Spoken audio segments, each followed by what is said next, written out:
पाकिस्तान ने हिंदुस्तान के 6 जहाज उनके गिराए, जिनको ऊपर उनको बड़ा नाज था। अल-फतह मुजाहिरों के साथ हिंदुस्तान को छठी का दूध याद दिलाया। मोदी सरकार 100 मरतबा सोचेगी पाकिस्तान के ऊपर दोबारा हमला आवर होने के लिए। जो हिंदुस्तान को सबक सिखाया गया, मेरी नज़र में 1971 की शिकस्त का अल्लाह ताला ने बदला लिया है आज इस मौके के ऊपर। भारत से 71 की जंग का बदला ले लिया। जिन तैयारों पर भारत को नाज था, पाकिस्तान ने मार गिराए। मोदी सरकार आइंदा पाकिस्तान पर हमला करने से पहले 100 बार सोचेगी। वज़ीर आज़म शहबाज शरीफ का आज़ाद कश्मीर में तकरीब से खिताब। कहा, पाकिस्तान ने रवायती जंग में भारत की बरतरी के तासुर को गलत साबित किया। हमारे न्यूक्लियर हथियारों की दूर दूर तक जरूरत नहीं पड़ी। पहलगाम वाक़े पर गैर जानिबदाराना आलमी तहकीकात की पेशकश की। मुसल्लह अफवाज ने मार का हक में भारत को छठी का दूध याद दिला दिया। वज़ीर आज़म ने मार का हक में शहीद अफराद के लवाहिकीन में चेक तकसीम किए। वज़ीर आज़म आज़ाद कश्मीर चौधरी अनवारुल हक बोले, खुजदार वाक़े के पीछे बुज़दिल दुश्मन भारत का हाथ है। भारत ने अपने एजेंटों के जरिए बलोचिस्तान के बच्चों को निशाना बनाया।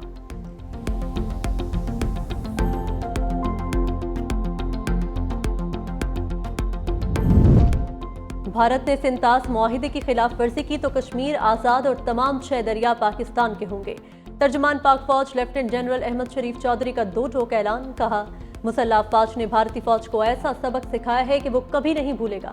पाकिस्तानी अमन पसंद मुल्क है, लेकिन मुल्क भर में अमन का जश्न मनाया जा रहा है। भारत अपनी प्रॉक्सिस से पाकिस्तान में दहशतगर्दी कर रहा है। मुल्क से दहशतगर्दों का सफाया करने तक ऑपरेशंस जारी रहेंगे।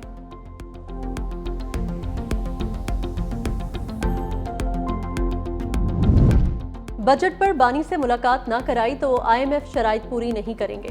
वज़ीर आला खैबर पख्तूनख्वा की विफाक को एक बार फिर धमकी। बोले, बजट के हवाले से मुशावरत के लिए बानी PTI से मुलाकातें जरूरी हैं। बानी पर बनाए गए तमाम केसेस झूठे और जाली हैं। बानी PTI पाकिस्तान के लिए मुज़ाकरात के लिए भी तैयार है। बानी ने एहतजाजी तहरीक के लिए भी दोबारा जिम्मेदारी दे दी।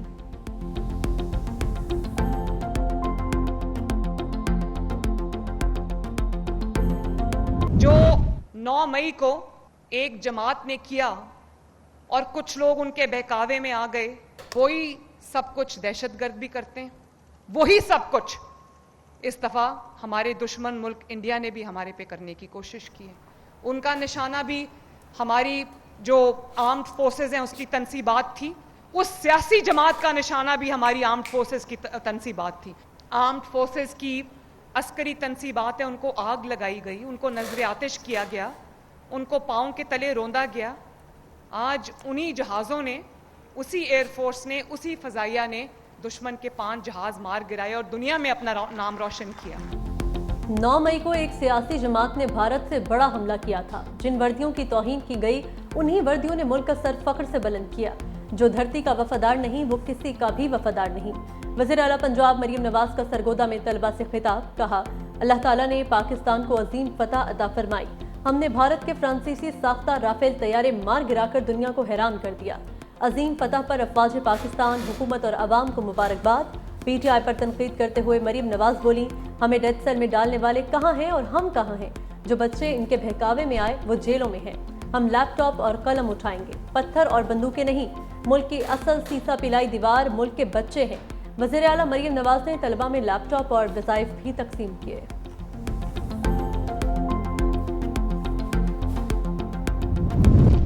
मखसूस नशस्तें, नजरसानी केस में आनी बेंच पर एतराज़ की तमाम दरखास्तें मुस्तरद। अदालत ने महफूज फैसला सुना दिया।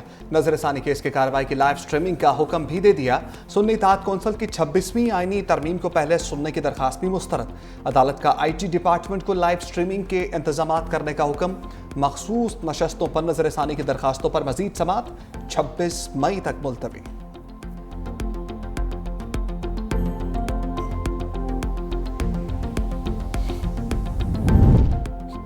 बानी PTI ने तीसरी मर्तबा भी पॉलीग्राफिक टेस्ट करवाने से इनकार कर दिया। पुलिस की तहकीकाती टीम तफ्तीश के लिए अडियाला जेल पहुंची थी। बानी के इनकार के बाद लाहौर से आने वाली तफ्तीशी टीम वापस रवाना हो गई।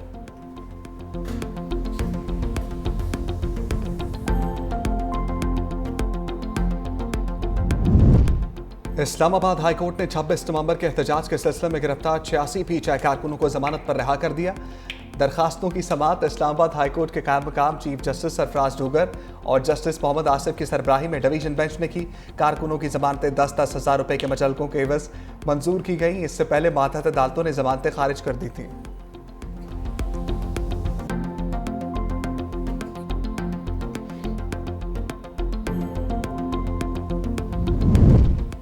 भारत का झूठा बयानिया बेनकाब और दुनिया को हकाइक से आगाह किया। पाकिस्तान, चीन और अफगानिस्तान का मुश्तरका फैसला है कि खित्ते से दहशतगर्दी को खत्म करना है।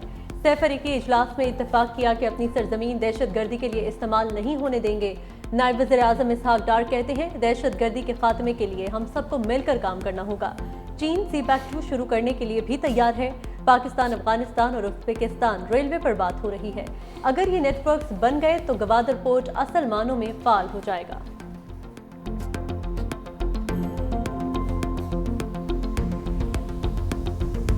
होशदार वाक़े के पीछे भारत है। बच्चों पर दहशतगर्द हमला किसी सूरत कबूल नहीं, बस बहुत हो चुका। भारत की प्रॉक्सी वार से मुताल्लिक मुस्तकबिल का लाहे अमल तय करना होगा। सेनेट में हुकूमत और अपोजिशन हम आवाज़। ऐवान से खिताब में नायब वज़ीर-ए-आज़म इसहाक डार ने कहा, भारत को अपनी शिकस्त से सबक सीखना चाहिए।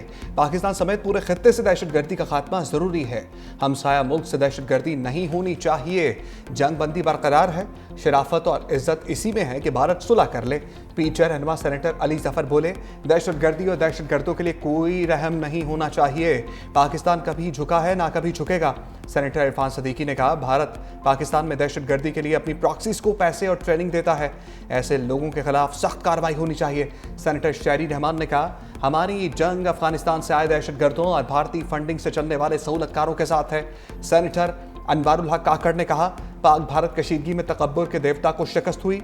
दूसरी जानिब कौमी असम्बली ने सिंध दास मौहदे की गैर कानूनी मअतली पर करारदाद मुतफ़क्का तौर पर मंजूर कर ली। हमें अपना दिफाई बजट बढ़ाना पड़ेगा। अपना पेट काट के उसको तमाम तर प्रायोरिटी के ऊपर रख के उसको दुगना तिगना करना पड़ेगा। और ये बड़ा इंपॉर्टेंट है। डेवलपमेंट की बात नहीं कर सकते, अब हमें डिफेंस की बात करनी पड़ेगी, क्योंकि डिफेंस हमारा मजबूत होगा तो हम डेवलपमेंट कर सकेंगे। अगर डेवलपमेंट कर दी और डिफेंस कमजोर रहा तो हम कहीं के नहीं रहेंगे। सेनेटर फैसल वाउजा ने तरक्याती बजट कम करके दिफाई बजट बढ़ाने की तजवीज़ दे दी। सेनेट इजलास से खिताब में कहा, फौज ने कम वसाइल में भारत के खिलाफ मार का मारा। हमें अपना पेट काट कर तरजीही बुनियादों पर दिफाई बजट बढ़ाना और तमाम फोर्सेस की तनख्वाहों को डबल करना होगा। हुकूमत दिल बड़ा करे और अपोजिशन को वेलकम करे। अपोजिशन को फैसलों में शामिल नहीं कर सकते तो कम से कम एतमाद में तो ले।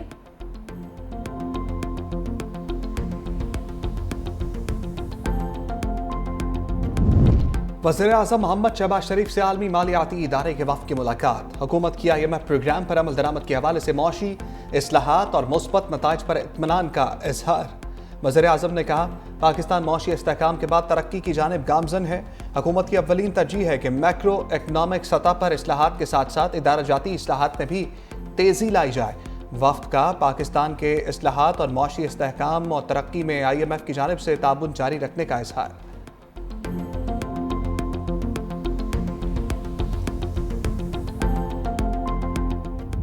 बजट अहदाफ तय हुए, न किसी रिलीफ पर इत्तेफाक हो सका। पाकिस्तान के मौशी टीम की IMF के साथ मुशावरत जारी। ज़राए के मुताबिक पाकिस्तान ने मौशी बहाली के लिए मुख्तलिफ शोबों के लिए टैक्स रियायतें मांगी। IMF टैक्स रियायत पर डेटा और हिकमत अमली देखकर फैसला करेगा। आइंदा बजट में तनख्वाहदार तबके के टैक्स में कमी पर भी कोई इत्तेफाक नहीं हुआ। रियल एस्टेट शोबे के लिए रियायतों पर अभी IMF से मुज़ाकरात नहीं हुए। IMF का सूबों के अखराजात कम, आमदन बढ़ाने का मुतालबा ज़राई इनकम टैक्स वसूली के लिए भी कह दिया।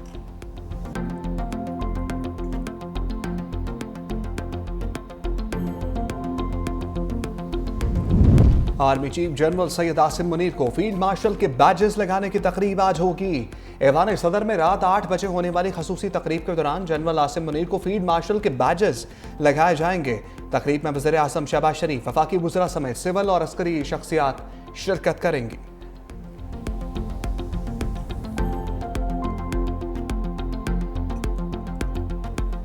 फौजदार बस हमले में एक और तालिबात शहीद। 8वीं जमात की सहर सलीम दौरान इलाज चल बसी। बुज़दिलाना हमले में शहीद होने वाली तालिबात की तादाद 4 हो गई। सिक्योरिटी जराये के मुताबिक भारत बलूचिस्तान और खैबर पख्तूनख्वा में दहशतगर्दी और बदअमनी फैलाने के लिए अपनी प्रॉक्सीज का इस्तेमाल कर रहा है।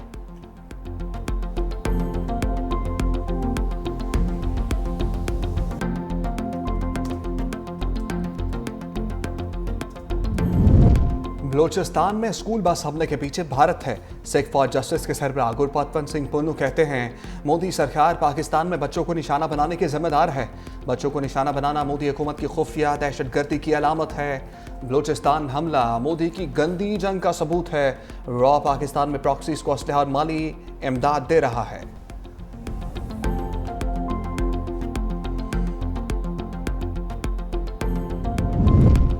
भारत ओछे हथकंडों से बाज न आया। एक और पाकिस्तानी सिफारतकार को नापसंदीदा शख्सियत करार दे दिया। 24 घंटे में मुल्क छोड़ने का हुक्म। पाकिस्तान का जवाबी इकदाम। भारतीय नाज़िम उल उमूर की वजारत खारजा तलबी। तर्जुमान दफ्तर खारजा के मुताबिक भारतीय नाज़िम उल उमूर को एहतजाजी मरासला थमा दिया गया। गीतिका श्रीवास्तव को अपने सिफारती एहलकारों को सिफारती आदाब के मुनाफी सरगर्मियों में मुलविस होने से रोकने की हिदायत की गई। भारतीय हाई कमीशन के एहलकार को नापसंदीदा शख्सियत करार देकर 24 घंटे में पाकिस्तान छोड़ने का हुक्म भी दिया गया।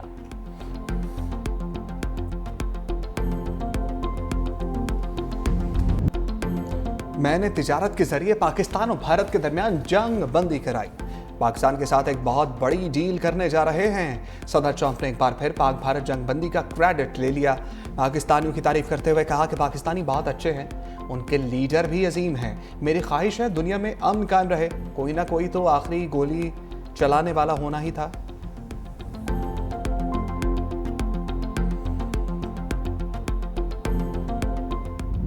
सियोनी फौज के गजा पर हमले तेज। 70 से ज्यादा फलस्तीनी शहीद। इसराइल की खान यूनिस में मुकीम शहरियों को इलाका खाली करने की धमकी। हजारों फलस्तीनी नकल मकानी पर मजबूर। इसराइली फौज की यूरोपीय सफारतकारों पर भी अंधाधुंध फायरिंग। यूरोपीय वफ्द इसराइली फौजी ऑपरेशन की तबाहकारियों का मुआयना करने जनीन पनागुजीन कैंप आया था। एथेंस में यूनानी पार्लियामेंट के सामने हजारों अफराद का फलस्तीनी अवाम के साथ इजहार यकजहती के लिए एहतजाजी मुजाहरा। मुजाहिरीन की इसराइल के खिलाफ शदीद नारेबाजी। दूसरी जानिब इसराइली वज़ीर आज़म नेतन्याहू ने यरगमालियों की रिहाई के बदले आर्जी जंगबंदी का इंदिया दे दिया। साबिक भारतीय वज़ीर ख़ारजा यशवंत सिन्हा ने भी ऑपरेशन सिंदूर पर सवालात उठा दिए। कहा मोदी हुकूमत तबाह होने वाले जंगी तैयारों की असल तादाद छुपाकर कौम को गुमराह कर रही है। मोदी हुकूमत ऑपरेशन सिंदूर को बिहार इलेक्शन और सियासी फायदे के लिए इस्तेमाल कर रही है।